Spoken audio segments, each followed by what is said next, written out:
Hello everyone, odedex here, welcome to episode 155 of Listening to Let's Play.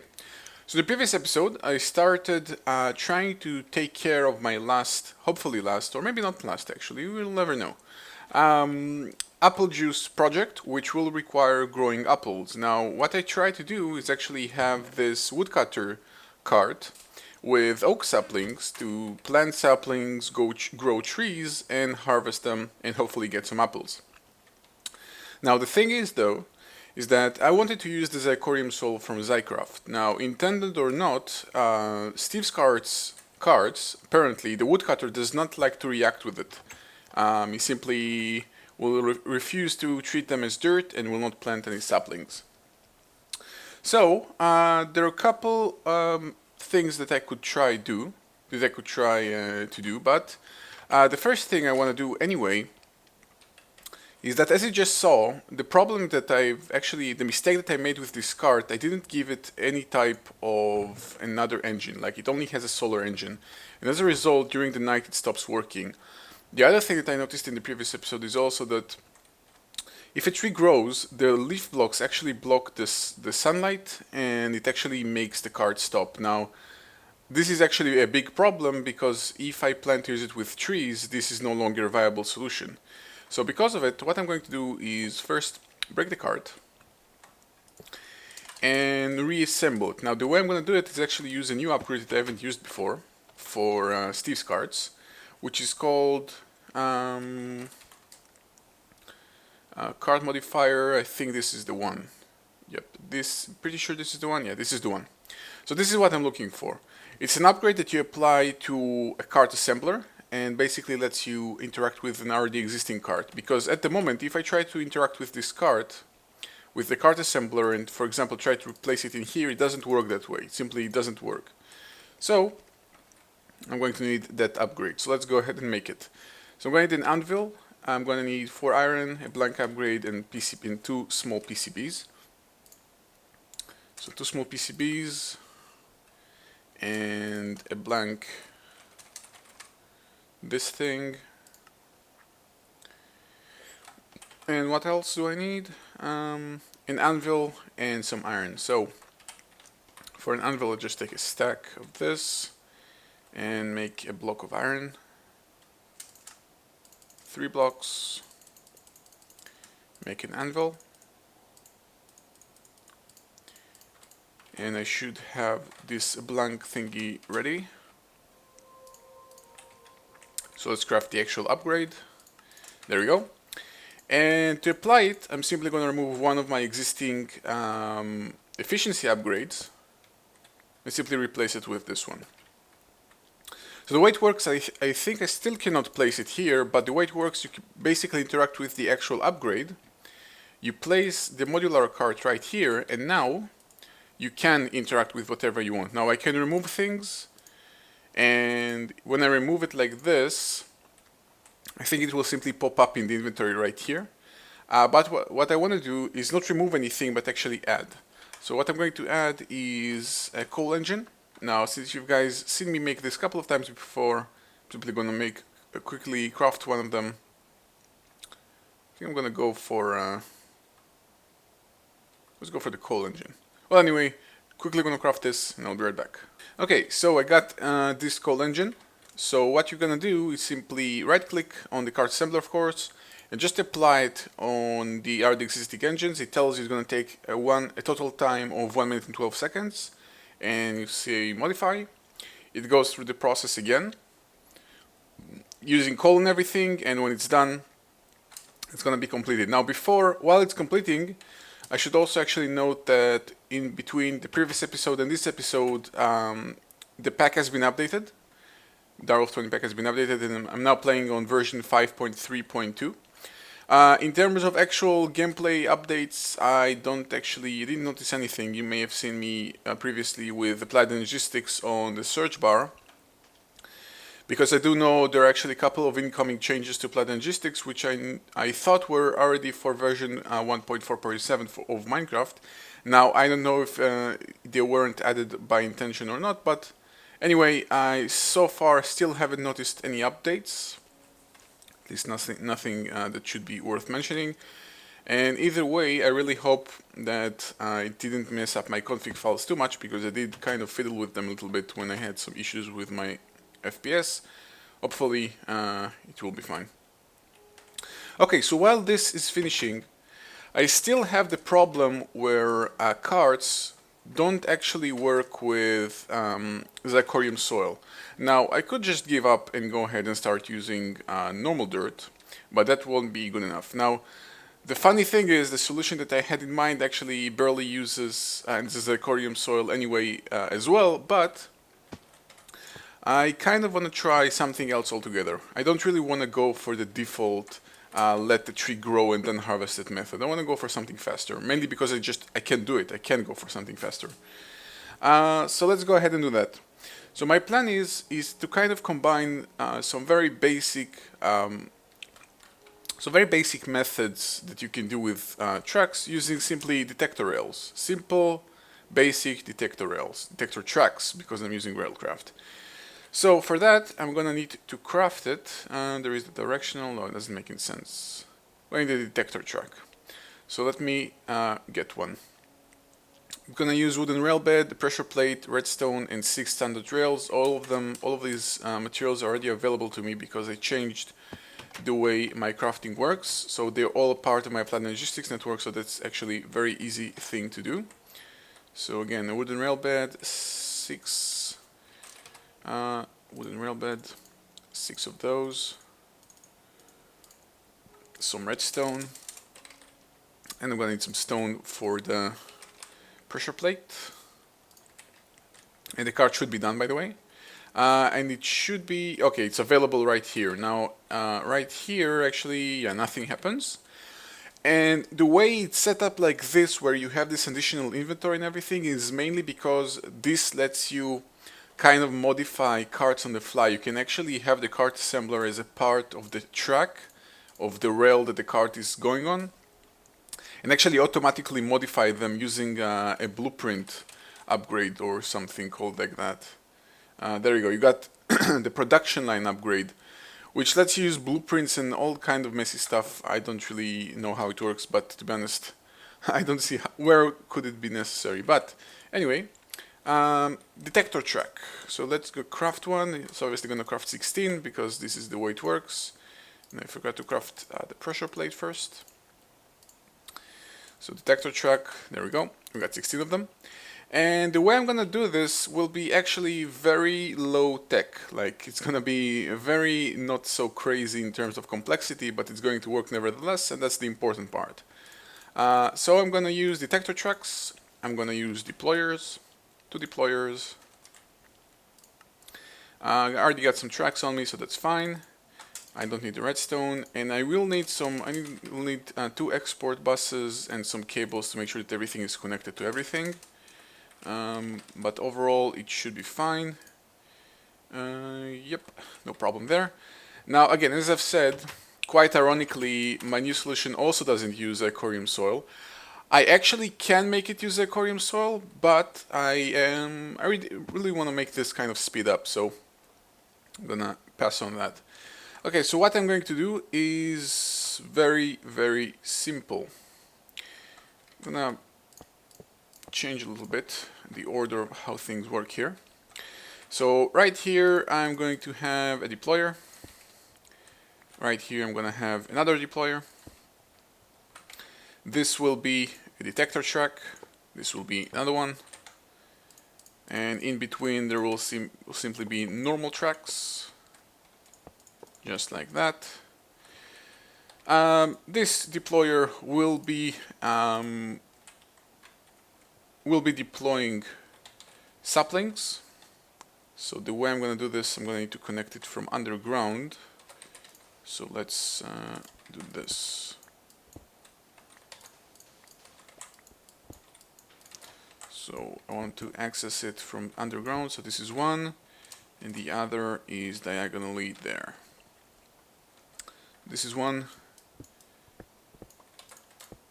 This is the other. Okay, so this one will be deploying oak saplings, and the other one will be deploying bone meal.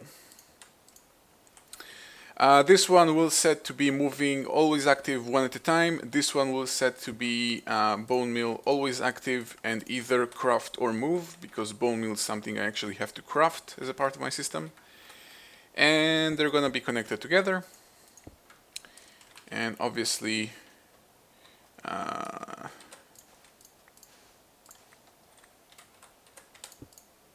connected very happily underground all together.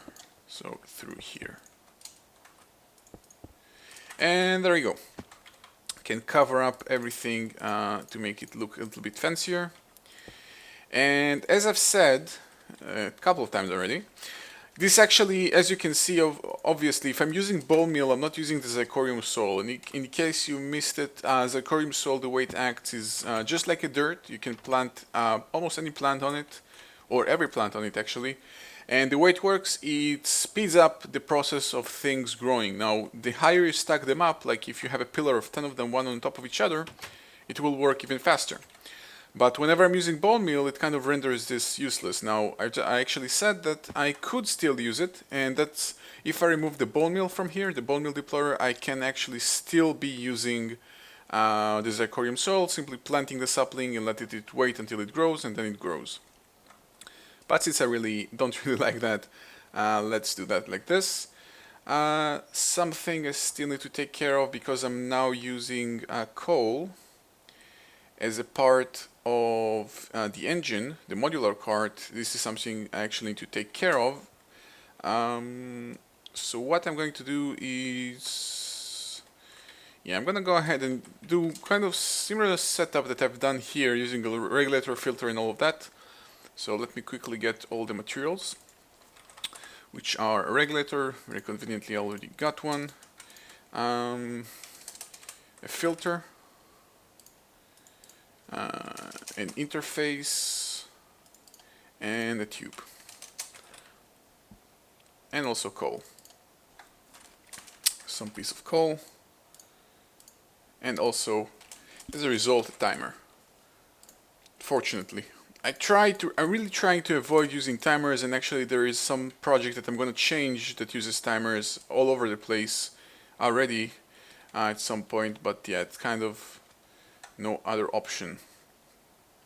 And I think I'm gonna need, the advanced cargo thingy block, this thing, to actually access it. So let me quickly go ahead and craft one. Okay, so I got my cargo distributor. I'm gonna interface with the red slot, so the red face will be things moving to the cart, to any of the colors, even though it doesn't make sense because I'm using all the colors as one single inventory, but just like things in order. The regulator will be like this, facing this way, and the car just came back from a mining trip. I'm gonna need, I think, 2 stacks of coal actually. So this one will make sure that the adjacent inventory has a full stack. It will be able to hold up to a full stack. This will be a tube, a filter, which will pull out 1 coal at a time from this interface, which will always have 1 coal available, and finally a timer to make sure that this filter is always running. Okay, so now should start building up. Oh wait, and I'm going to tell this import bus only to take out oak saplings, oak wood, and apples, and no longer. I could use another red power manager, but really there is no need for that. I could just do it like this. So let's also take an apple and tell that to also pull out apples. Import bus, apples. And there we go, it should start building up some coal. This doesn't have any saplings because saplings are actually not stored in my plant logistics network, they are stored here. So let's fix that. Let's just keep half a stack here just in case. Why do I have all this junk in here? Also got some apples. I'll just leave them here.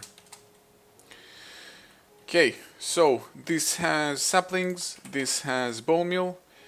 Finally, let's place the actual cart. I'm not sure on which direction it should be facing, I think like this. Solar engine high priority, this is a medium priority. Okay, it kind of goes to the wrong direction, though it doesn't make any difference. And I should also change this cargo distributor to actually move coal into the cart. So change this color, the engine, to be also green. So on the green face, it will move to the cart, to the engine. And is it doing anything? No, it doesn't have any coal, although it's still in the wrong direction. Let's give it some coal. Even though it's on the wrong direction, it still works, so there's no trouble there. Okay, and there you have it. It's going to continue going through this process. It's going to go around, unload whatever it's got, trigger the saplings deployer, trigger the ball mill deployer, harvest the tree, and repeat. And repeat. There you go. So it's not going to generate crazy amounts of apple juice or apples, but it's pretty much going to generate apples, and this is the reason I did it. Now, I kind of explored this method of using Steve's carts as the way to harvest trees on purpose. I wanted to try something new, mainly because when you think about it, this is so much simpler than this. And also, to turn this off, all I need to do is place just one more of those advanced detector rails and just place some rule that I'm gonna come up with some rule. And simply this is a way to disable it. It's extremely simple to do and kind of replaces this.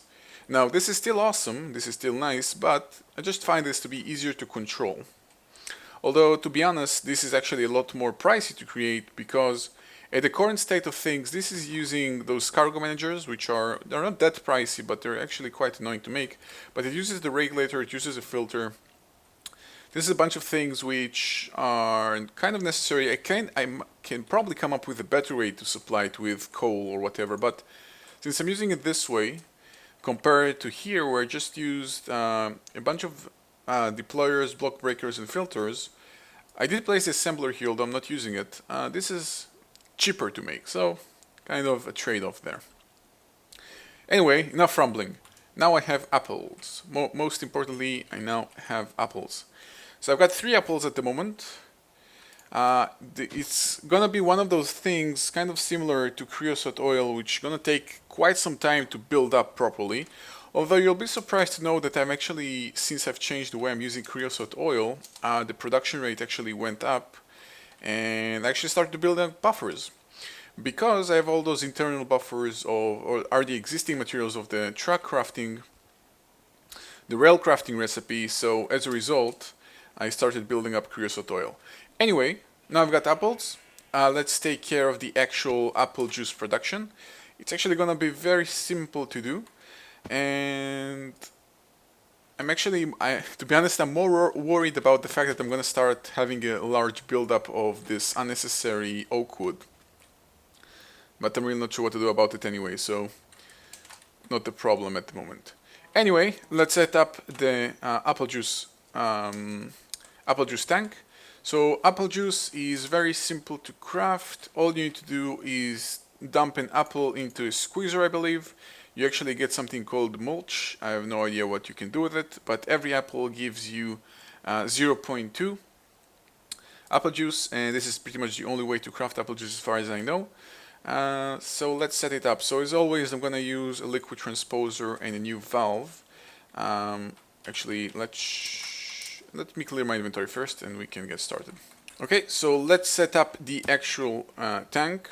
So if in case you missed it, the previous episode I actually extended my warehouse on 2 more tanks towards this direction. So where previously the creosote oil and the milk were the last tanks, now I have 2 more of those lying around. So this will now be broken. I'm gonna have, whoops.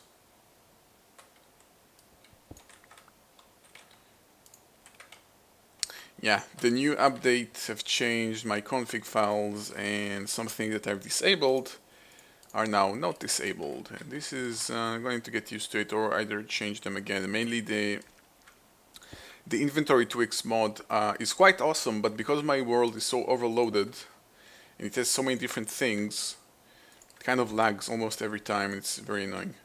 Anyway, frequency, I think I'm gonna go for a frequency 12. Frequency 12 is gonna be the apple juice, and add that name. That will be again frequency 12. It will be receiving only. That will be that tank as a result. And to craft it, what I'm going to do is simply add a squeezer to my underground factory right down my basement. We'll need another squeezer. Apparently I have a lot of them. And for that squeezer I'm gonna need also 2 liquid ducts. And let's get just whatever I have. And I will need some redstone torches, and also an import bus, an export bus, and probably some cables. Okay, so I'm gonna set it up. Let's actually also have some apples. Already 14 apples, not bad. Not so awesome, but not bad. So I'm gonna set it up. Let's see, where do I want to set it up? I can set it up right here. I've got some access point to power line right there. I've also got an access point. Well, here I don't have any access point. Okay, let's just set it up kind of back there. Let's extend this a little bit. So break blocks, break more blocks. Okay.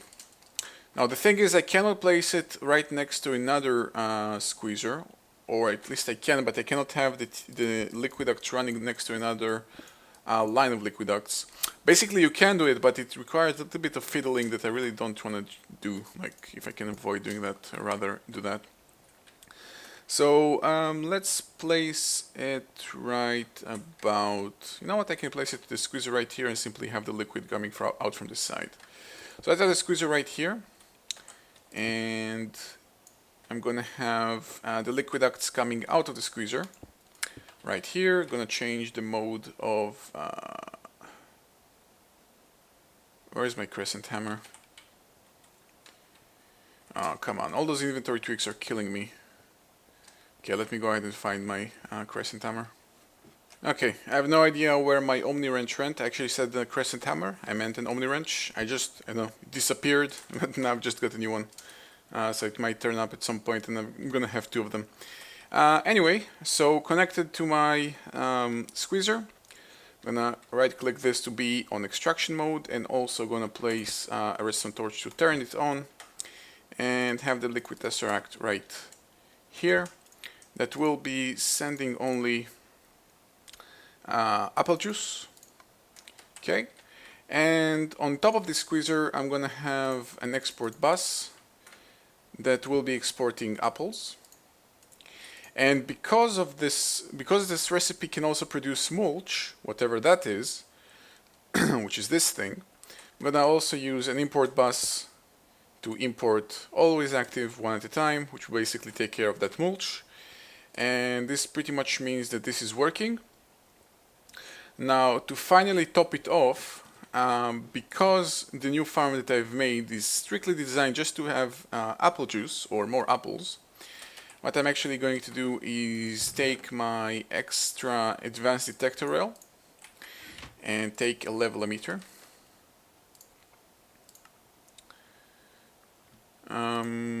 And this may look a little bit funny, but when you'll understand it, you'll see what I'm doing. I'm actually just going to set it up first and then explain what's going on. So what I'm going to do with this detector rail is replace this track right here. Let me just let's let the card go through first. Okay, so come on. Okay, so this is being now being replaced with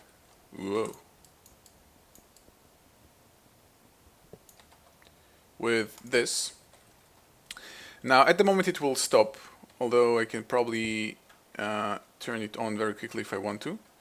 And it's going to be connected to the rest of the network, and what it's going to do is it's going to check if I have less, if only when I have less than one apple in my system, this is going to be turned on. Now you may think to yourself, okay, what are you doing?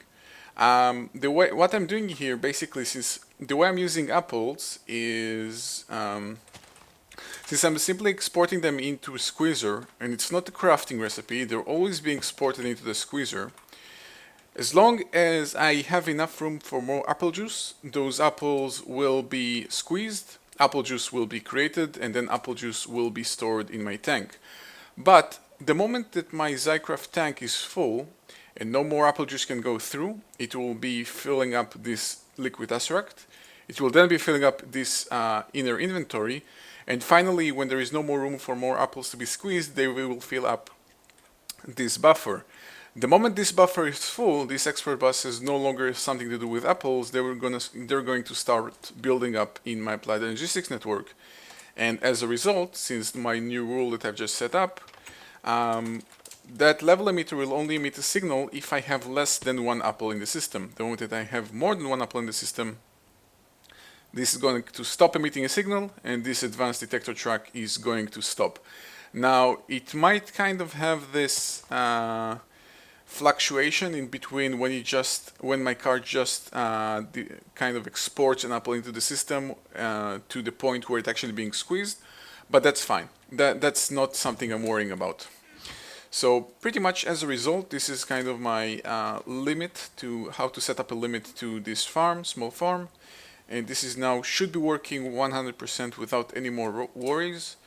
And if I come here and take a look, starting to build apple juice, already almost 4 buckets, not bad.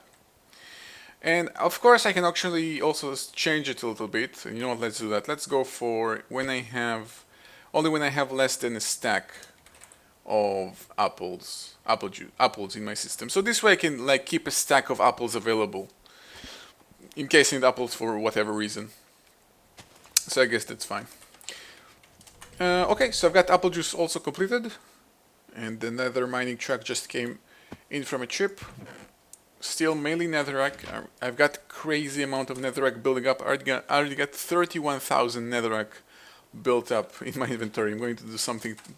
Find to do something with it, but this is pretty much good to go. So let's take a look. I think this is pretty much the liquids that I've kind of accounted for as being something that I want to complete. Now there are always going to be those extra bees liquids, such as acid and poison and things that come from exotic combs from bees, which are definitely something which are kind of a goal to get to, but they're kind of a mundane thing to do because I don't look at them as a challenge, because all they are is simply, okay, so mutate those set of bees and then start letting them breed and get combs and do that. And I think I've dealt with bees enough. At least this won't be anything exciting and worth doing in my opinion. So I'm gonna skip that, but I'm gonna just quickly make sure that I don't have anything else worth doing. So I've got lava, water. All the different colors actually, yeah, I don't know if it's intended or not, but all the different colors for some reason don't have any color actually. I don't know if it's just a user interface bug or actually something in the world, but I'm not gonna try and deal with it too much as well anyway. So I've got all those different colors, which are also potential thing to collect. I've got this. Okay, so this is the magma crucible. So for the liquid transposer, let's see what we've got. Acid, poison, liquid nitrogen, biomass, seed oil, honey, apple juice, crushed ice. Okay, this is interesting. I'm gonna take a look at this in a moment. Creosote oil, poison, acid, lava, liquid nitrogen, biomass, crushed ice again. Black ink, coolant. Okay, coolant is interesting. Okay, so I've got coolant, I've got black ink, and I've got crushed ice as a potential next project. This liquid nitrogen again. Biomass. Okay. Nothing new so far. Yeah, okay. So, actually I got liquid DNA.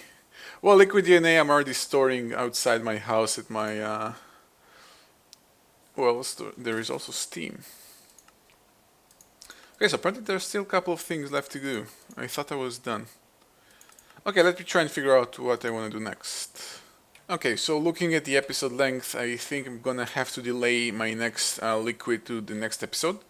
But actually, I think those 3 remaining liquids to do are actually quite interesting. I think one of them you're actually making a squeezer instead of in a normal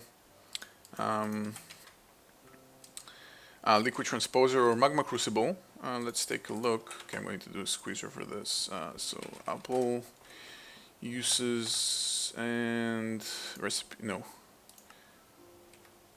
we're going to recipes that use a squeezer. Okay, so we've got the creosote things.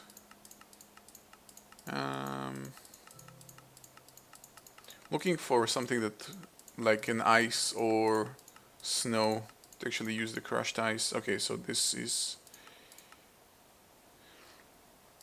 still quite irrelevant. Okay, there we go. Yeah, use a snowball and ice shards. Okay, so there are definitely still interesting things ahead of me. But again, as I've said, it's gonna have to wait until the next episode. So, got my apple juice system running. It's not crazy, but it's definitely doing its job, and it's definitely going to stop when it's not needed. It's kind of a running theme that I like to do at the moment. Like everything that I build, I like having this kind of a limit to make it stop when it's not needed. Just because, since there is so much of everything at the moment, I don't want everything to overload my save file too much. Okay, so as always, thank you guys for watching, and I'll see you guys next time.